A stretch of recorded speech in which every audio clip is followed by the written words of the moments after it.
Ви благодарам.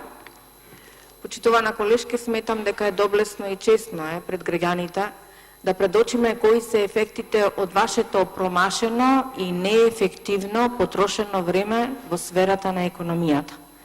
Ставате акцент исклучиво на непродуктивни цели, социјални трансфери и тоа во висина од 3,5 милиарди евра, кога носиме буџет од 3,9 милиарди евра. Тоа значи дека оваа влада ја жртвува свесно и днината на економијата за да купи глас повеќе за време на предвремените парламентарни избори.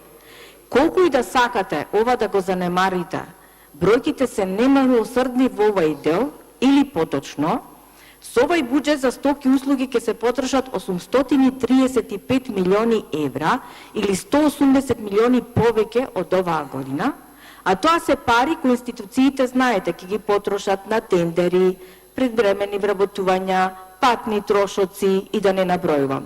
Растат платите со овој буџет за привремени вработувања, за згрижување на вашите партиски војници за цели 2 милиони евра. За патни и дневни расходи ќе потрошите 15 милиони евра или 5,3 милиони евра повеќе од сега. Трошоци за материјали и ситен инвентар пораснале за 77,4 милиони евра или 28 милиони евра повеќе од годинава. Значи, вие повеќе ќе купувате мебел, нови возила, цвеќиња, екзотични храна и така натаму. Ова ви е параванот за вашето перење на пари. Колку се декларативни заложбите, како што говорите, ќе вложувате во човековиот капитал. И ова навистина ви е добро смислена флоскула, но за жал многу лесно се разобличува. И еве да ви кажам што говорат на анкети граѓаните за вашето декларативно заложување во човековиот капитал.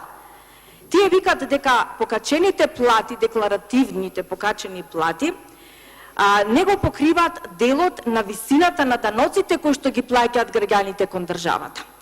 И сметаат, подобро би било вашата заложба да биде во намалувањето на даноците, отколку во вашата декларативна заложба за покачувањето на платите.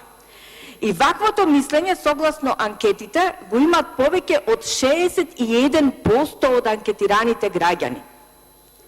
Одиме понатаму. Од вашите погубни економски политики, само еден, замислете, само 1% од граѓаните можат да си дозволат во нашата држава да си купат стан или викендичка. Ова е поразително. Ова е дно од економијата која што вие ја водите. Или околу половина од граѓаните можат да си дозволат да си купат доволно храна и облека, а само 12% немаат доволно средства ниту за храна. Ова се вика банкрот економија.